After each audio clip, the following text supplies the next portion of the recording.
what's ironic about that statement, that objection by Muslims, is that the Quran itself says that Allah prays. The God of the Muslims prays according to the Quran. Right. There are 3 specific verses in the Quran, and since you're studying Arabic, I'll give you the verses, ask your Arabic tutor to confirm what I'm about to say. In fact, I even have an article on the subject, Allah worshipping. Who does he worship? Well, the passages are, and I'll just give them to you. You can note them, and I'll just maybe read one for the sake of time. Surah Al-Baqarah, chapter 2 of the Quran, verse 157. Chapter 2, verse 157. Chapter 33 of the Quran, the 33rd chapter, verses 43 and 56. Chapter 33, verses 43 and 56. Now, in chapter 2, verse 157, this is what it says. There are those on whom are the prayers from their Lord and mercy. The Arabic word prayers is salawatun, where we get the word salawat. However, Muslim translators do not translate the Arabic literally. They translate it as blessing. Mm-hmm. Ask the Arabic tutor to confirm this point. Oh, I can read it well enough to see salah there, so that's not a question. Salawatun, salawat. Mm-hmm. Here it's saying that Allah's prayers are upon the faithful. That's what it says. So if they have a problem with Jesus Christ, our Lord, praying to the Father, which is no problem to us because we're Trinitarians, one eternal being, shared eternally by 3 distinct persons, and these persons relate to each other, communicate to one another, etc., then they should definitely have a problem with their God praying because he's supposed to be unipersonal. Therefore, who does he pray to when he prays for Muslims? Right. Yeah, right. I mean, I don't know. Till this day, I'm trying to find a clear answer, and I haven't. And the other passage, which is my favorite, is 33, verse 56. And if you have it there you have it. A Christian missionary, Sam Shamoun, claiming the Quran teaches us that Allah prays. And what does Sam Shamoun bring to support his claim? He brings his own translation of the Quran to support his claim. What he does, effectively, he pushes away the experts in the language and makes his claim. And he expects us to believe his inadequate Arabic is sufficient to correct the expert translators. Now, Shamoun basically builds his claim on a conspiracy theory. He intimates a conspiracy theory as all the Muslim expert translators, according to him, are translating it incorrectly. Okay, Sam, but Sam Shamoun somehow, conveniently, forgets to tell us the Christian missionary, Rodwell, disagrees with Shamoun's translation, as Rodwell translates the verses in the same way as the Muslim translators. He forgets to tell us Arbery, who is endorsed by the Christian evangelist Robert Morey, disagrees with Shamoun and agrees with Muslim translators. He forgets to point to the fact that George Sale does the same. Sale disagrees with Shamoun and agrees with the Muslim translators. You can see a pattern developing here.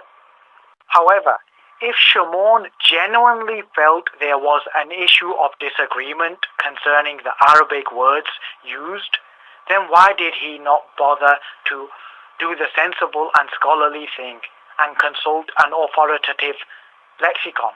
Surely, if he really wanted an answer, he would have done so. It doesn't take much in the way of scholarly endeavor to open up a dictionary. Why did he not bother to do so? I've done it for him. I've opened up Lane's lexicon. Edward William Lane. His lexicon is derived from the best and most copious Eastern sources. You don't get much more authoritative than Lane's lexicon. So, does this expert in the field of Arabic agree with Sam Shamoun's claim? No. Perhaps that is why Sam Shamoun did not refer to him.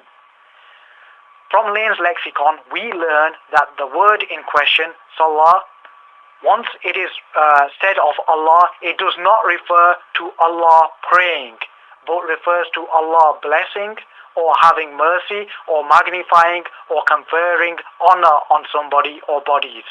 Nowhere does Lane agree with Sam Shamoun. Lane agrees with the expert translators that I have mentioned.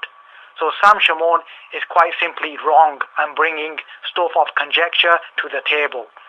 Lane goes further. He even uses one of the Quranic verses that Shamoun brings up as an example. He translates the word used as magnification, and he states the verse means, verily God and his angels magnify the Prophet. Nowhere does he say that God prays or Allah prays. Remember that. Lane also agrees that the word bless would be better used in the translation, as this rendering implies magnification too. So effectively, Lane, the expert, is agreeing with the Muslim translators and the translators that I have mentioned, and is disagreeing with Shamoun's unauthorized claims. So what we see here is the experts in the field of Arabic disagree with Shamoun's bizarre claim. Thus it is clear Allah does not pray, and the Muslim translators are correct and Shamoun's claims are incorrect. Shamoun's shoddy scholarship. No early Muslim agrees with Shamoun. To gauge early Muslim opinion, you open up tafsir literature. Al-Tustari's tafsir, which I deduct to be a source material for Lane, explains all three verses in question. All three verses in question. But for some reason, our self-appointed Quran translator, Sam Shamoun, did not even bother to look into this. I wonder why. Well, once you look at it, you see that Shamoun's claims are scuppered. Al-Tustari explains the word used in the second chapter, salawat, as meaning a bestowal of mercy. Yes, you guessed it, he disagrees with Sam Shamoun again. That is all. A bestowal of mercy, not Allah praying. The same applies for the two verses in chapter 33. Al-Tustari disagrees with Sam Shamoun again. He points them to be blessings which refer to forgiveness. So Allah is forgiving, not praying. Ibn Kathir pours further refutation on Shamoun's shoddy work. He points to Al-Aliya's explanation of Allah's salah, referring to Allah praising Muhammad before the angels. He also points to Sufyan al-Thawri's explanation, which is an explanation shared by other scholars too. Allah's salah here is referring to Allah's mercy. As simple as that. So essentially the audience is asked to choose between Sam Shamoun's shoddy scholarship and Muslim expert translators, the lexicon, the commentators, and the early Muslims. It's an easy choice, right? Nobody of any scholarly capacity is going to side with Sam Shamoun. Shamoun is awfully lonely in his little corner of misinformation. I have addressed Shamoun's written work on this issue. Now, whilst doing so, I must say this, it became apparent that this extends beyond Shamoun's lack of scholarship. It really does. It's not just a case of Sam Shamoun being out of his depth.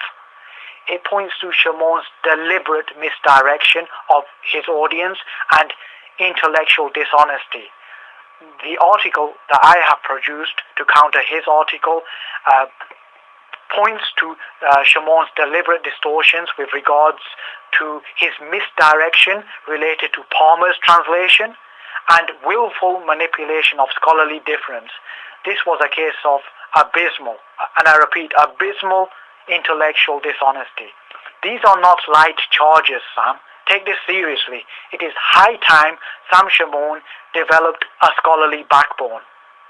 Now, a friendly piece of advice to White would be for White to be more reserved when it comes to making comments of ambiguity related to Shamoun, which may be construed as endorsing Shamoun's error-laden work. White states Shamoun's knowledge of the Quran is vast. Clearly, White is not familiar with Shamoun's past misdemeanors. Shamoun not only does he make a mistake here, but in the past he made his own translation of the Quran up in order to present Islam as a religion which allows bestiality.